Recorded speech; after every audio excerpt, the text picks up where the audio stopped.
All right, guys, welcome back. Natalie Newhart here with Fit Addicted Nutrition. And today what we're going to be talking about is, really why women in particular really suck at burning fat. Like, why are there so many women, in the gym and, eating well and doing the diets, and they are still extremely unsuccessful with burning fat. So I'm going to tell you exactly what's going on. And so it really starts with, the fact that fat release is not the same as fat burning, okay? And what I find is that women are really, really good at releasing fat, but they absolutely suck at burning fat. Okay, now here's why, okay? Because fat release is really, like I said, it's not the same as fat burn. Just because you did a workout doesn't mean that you're burning fat. And this was something that was really like kind of an aha moment for me when I first learned it, because in my mind, and I'm telling you, like for, majority of my fitness career and my nutritional career, I thought fat release was the same as fat burn. Like I thought when I was working out, I was burning fat, but I was not. Okay. The thing is that I was actually only releasing fat. So when we are working out, we are releasing fat. That is not fat burn, okay? And so what I want to show you guys, there's really three requirements. There's three things that need to happen in order for you to actually burn the fat off the body, okay? And so what we're going to go through these three things. So first off, the first thing that needs to happen is fat needs to get released from the fat cell, okay? It's called lipolysis lipid oxidation. And so when this happens, this happens when we go work out, right? And specifically it's released the best through the high intensity type training, HIIT type of workouts. This is why I'm a big fan of HIIT for women, because it really is like it's like a gas pedal for fat release. Like it just really releases a lot of fat. As opposed to cardio, okay? And so fat gets released when you go do your workout, your Metcon, your intervals, etc. Okay? And you're still releasing fat when you do cardio. It's just not as it's not as much, right? It's not as strong. And so the second thing that needs to happen is then once that fat is released out of this fat cell, it then needs to be moved through the bloodstream. It needs to be moved through the body to the muscle, okay? And so that happens just through movement, like literally me just moving around, like it helps that movement, okay? Typically, like I would say, like, lifting is a really great way to do this because it moves it to the working cell, but any type of movement. So you could really see sort of, my workouts really achieve the first two things, right? My workouts really achieve the fat release and the movement, okay? Now, the third thing that nobody really talks about, I'm not sure why, because it's like so important, is that fat really in order to burn the fat, right? It's now moved to the muscle cell. In order for it to be burned off, it needs to enter the cell to be burned, okay? This is lipolysis. And the thing about this is that the only way for fat to get into the cell is if your insulin is low, okay? If insulin is low, which again, if you see my videos, insulin comes from two things: food or stress. Too much food causes causes a lot of insulin release. Too much stress causes a lot of insulin release. Okay, and at least the women that I work with are, what I've noticed, they are very, very good at these first two steps, right? Because they're good at doing the workouts, right? So they're really good at releasing fat, and they are really good at moving it to the muscle cell to be burned. However, they suck at step 3, okay?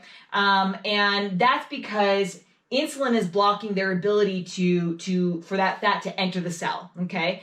And so that's a big issue. And usually it's not a matter of food. The women that I tend to work with aren't eating like assholes. Like, they're not going to McDonald's. They're not, they're like, the thing is, what I do find is that the women I work with tend to maybe eat not that much, and then their choices are carbohydrates. So that is you may be not eating very much, but the fact that you're choosing carbs like bagels, crackers, bread, or, granola, like anything like that, or like, even healthy stuff like avocado toast, stuff like that.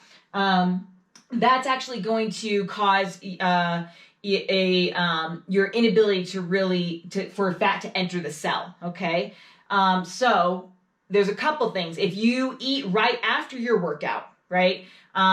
So if you're somebody that eats really quickly, you try to hit that post-workout window, that will literally shut down fat burn, okay? Because again, any food will increase insulin. And so if you're somebody that eats right after your workout, you're not maximizing fat burn, okay? You are, however, if your goal is to build muscle, then yes, that's going to be something that you want to do. But if your goal is to lose fat, you don't really want to go straight to food right away, okay? Likewise, if you go straight from your workout to a stressful environment, or day, or you just live in this perpetual state of anxiety and overwhelm and rushing, this insulin will from all that stress will not allow the fat to enter the cell. Okay, so again, if you're going from doing your workout and then you're running to pick up the kids and drop them off and then hurry on up to your work or whatever, like that is your body, your physiology is literally spewing out adrenaline, noradrenaline, cortisol, because you're in this hypertensive state. You're in this fight or flight state. I like to call it as like metabolic tension, almost like where we're buzzing on the inside. We're vibrating. We're just in that go, go, go mode, which to many women feels normal, okay? But it's that mentality, that way of living that will not allow fat to get out of that will not allow fat to enter the cell, okay? And so a couple things about insulin, fat, like if insulin is high, so if that is your lifestyle, if you live in a go, go, go mode, again, insulin is going to be high then, okay? And that's your biggest problem. It's not food, it's the stress, it's the go, go, go mentality. And when insulin is when stress is the issue because of insulin, you are not only not able to burn fat, but the fat that actually gets released from the fat cell is also going to come out very, very slow, okay? So that's the thing about insulin, okay? Insulin causes, it's a fat store, and it slows down the release of fat from the fat cell, and then insulin will not allow fat to be burned, okay? So we've got like a double whammy here for steps 1 and 3, just by living that go, go, go mentality, okay? And so the body, basically, when you're in that mode, the body just goes, hey, you know what, man? I'd rather just burn sugar, not fat. Okay. And so that's why diabetics often get fat before they become diabetic, because their body first loses the ability to burn fat, and then it loses the ability to burn sugar. This actually happened to me personally, because when I was, those of you guys that know my story, like I stressed my body out to the extreme I was like, working out a ton. I was starting, my own business, and just working really long days, just going one thing to the next, and obsessing over food, causing all sorts of stress that way. And what happened is I actually gained 20 pounds in 2 months, and I'm only 5 feet tall. Okay. So, and what happened is, like, when I noticed that fat gain, I went and got my blood taken, and it showed diabetic levels, okay, like pre-diabetic levels. And so I was gaining weight because I couldn't, and I was working out a ton, but my body had the inability to release fat or burn fat, okay, despite the fact that I was eating very little and working out a ton, okay. And so I was gaining weight, and eventually, like, I was reaching diabetic levels, and I was, super fit. Like, I was fit, meaning, not like fit, but like I worked out every day for hours a day. Okay. And so what I'm telling you is that you do, food-centered diets really will not tell you this, right? Because we produce insulin through food and stress. And most people are just focused on the food aspect. Okay. So if you eat a bunch of food or a bunch of carbs, we release a bunch of insulin. Most people know this, and this is why the traditional diet is based around eating less food, right? Eating less carbs. Because for one, like, yeah, we know that we need to have low calories, but for two, we know that food and carbohydrates are turn on our hormones that prevent us from releasing fat and burning fat.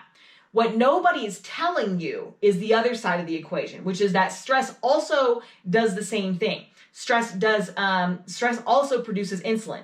That go, go, go mentality, that sort of do type of mindset, that is also it has the same detrimental effects as you eating 3,000 calories, 5,000 calories, eating like an asshole, okay? And so when you're in a constantly stressed out state, in that go, go, go state, your body's is in a fight or flight, right?